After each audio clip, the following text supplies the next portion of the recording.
कंकाल का रहस्य। चौरा गांव के खेतों में इन दिनों खुदाई का काम चल रहा था। असल में इसी गांव से होकर एक अच्छी सड़क गुजरनी थी, इसलिए यहाँ खुदाई शुरू की गई थी। अचानक एक दिन खुदाई करने वाली मशीन से कुछ टकराता है। बाद में जब खोजबीन की जाती है तो वहां से 2 कंकाल मिलते हैं। पुलिस गांव के लोगों से पूछताछ शुरू करती है। आप लोगों को क्या लगता है ये किसके कंकाल हो सकते हैं? अरे साहब, हमें क्या पता ये किसके कंकाल है, आप ही लोग पता लगाइए। हम लोग तो बहुत ज़्यादा डरे हुए हैं। हाँ, हमारी फॉरेंसिक टीम अभी आ रही है।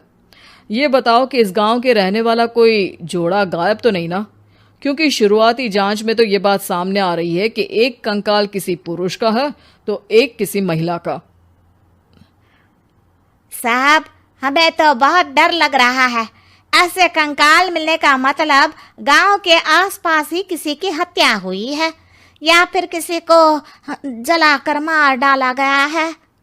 हाँ साहब, हम अपने परिवार को लेकर बहुत ही ज़्यादा परेशान हैं। देखिए, आप लोगों की परेशानी हम समझ सकते हैं, लेकिन आप लोगों को पुलिस का सहयोग करना होगा, क्योंकि आपके सहयोग के बगैर हम ये पता नहीं लगा सकते हैं कि आखिर ये किसके कंकाल है और इनकी हत्या किसने की।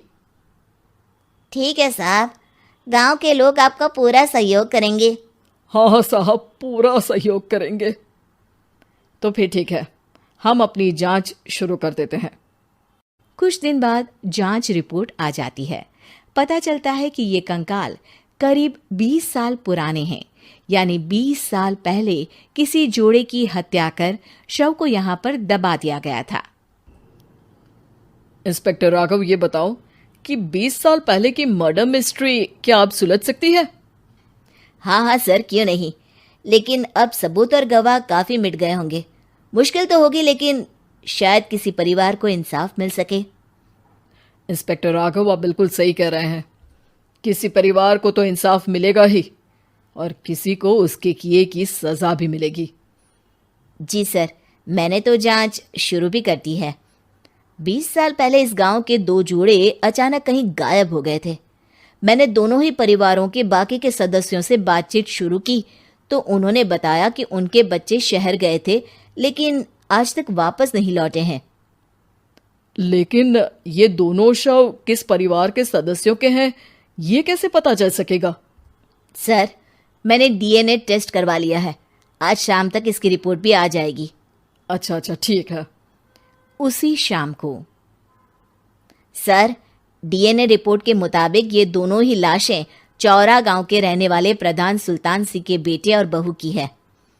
लेकिन इनकी हत्याएं किसने की है, ये कैसे पता लगेगा?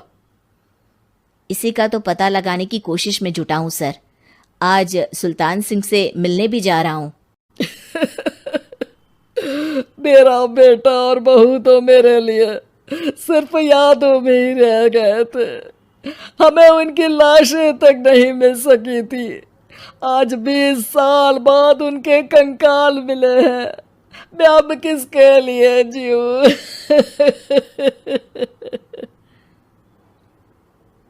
लेकिन सर, क्या आपकी किसी से कोई दुश्मनी थी? अपने बेटे बहू की हत्या के लिए आप किसे जिम्मेदार मान रहे हैं? अब मैं किसका नाम बोलूं? मेरी तो किसी से दुश्मनी नहीं थी, बस मेरे बेटे बहू को कोई वापस ला पाता।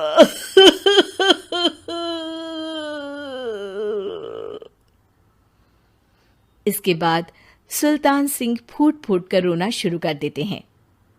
सर, अब आप इनका अंतिम संस्कार करवा सकते हैं। कम से कम इनका शरीर ना सही, इनका कंकाल तो आपको मिला है। लेकिन हाँ, अगर आपको कुछ भी याद आए तो ज़रूर बताइएगा। मेरी तो बेटा अब उम्र हो गई है, लेकिन मेरे बेटे और बहू के हत्यारों का ज़रूर पता लगाइएगा, क्योंकि जब तक हत्यारे पकड़े नहीं जाएंगे मेरा मन नहीं मानेगा। सर, हमारी पूरी कोशिश रहेगी हत्यारे को पकड़ने की। लेकिन एक बात बताइए, उस वक्त आपको किस पर शक गया था? उस वक्त मेरे एक ड्राइवर को पकड़ा गया था, लेकिन सबूतों के अभाव में उसे छोड़ दिया गया था। अच्छा, और ड्राइवर पर कैसे शक हुआ था? क्योंकि उस दिन ड्राइवर छुट्टी पर था। उस समय लेकिन लाश क्यों नहीं मिल सकी थी? उस वक्त पुलिस ने बहुत कोशिश की थी, लेकिन दोनों की डेड बॉडी नहीं मिल सकी थी।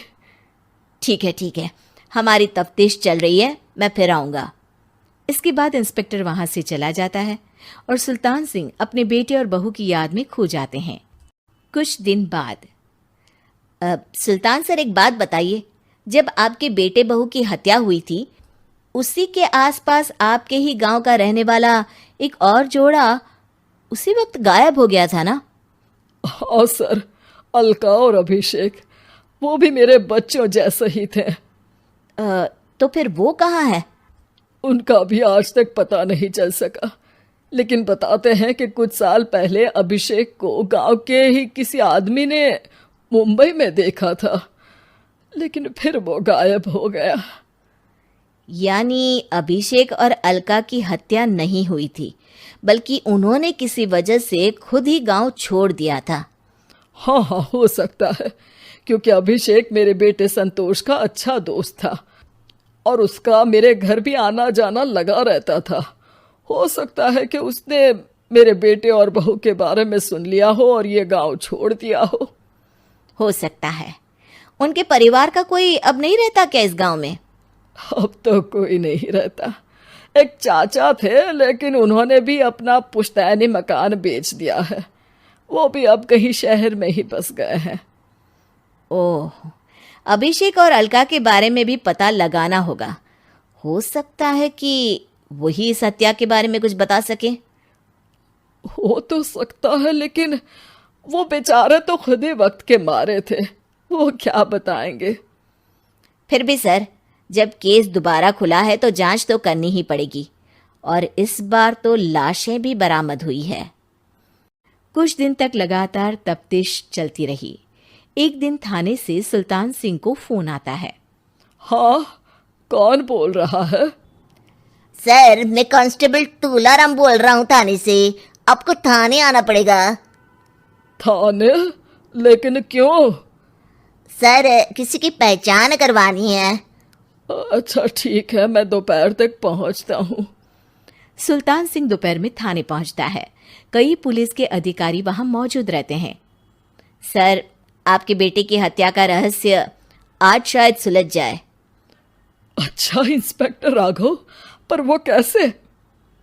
सर, उस आदमी को देखिए, क्या वही अभिषेक है? सुल्तान सिंह की आंखों में हैरानी से आंसू आ जाते हैं। हाँ सर, यही अभिषेक है। ये आपको कहाँ से मिला? सिर्फ अभिषेक ही नहीं, बल्कि इसकी पत्नी अलका भी इसके साथ है। मैडम, जरा अभिषेक की पत्नी को लाइए। जैसे ही अलका को पेश किया जाता है, सुल्तान सिंह जमीन पर गिर जाते हैं। सुल्तान सर, क्या हुआ आपको? आप अलका को देखकर गिर क्यों गए? सुल्तान सिंह सर पकड़कर बैठ जाते हैं। ये अलका नहीं, बल्कि ये तो मेरी बहू रितु है। पूरा थाना एक दूसरे का मुंह देखने लगता है। क्या? इसके बाद हर किसी को दो कंकाल और हत्या का रहस्य समझ में आ गया। अभिषेक और रितु ने मिलकर संतोष और अलका की हत्या की थी और लाश को जमीन के नीचे दबा दिया था। आज 20 साल बाद इस हत्या का रहस्य खुल सका था कि अवैध प्रेम संबंध में 2 मासूमों की जान गई थी।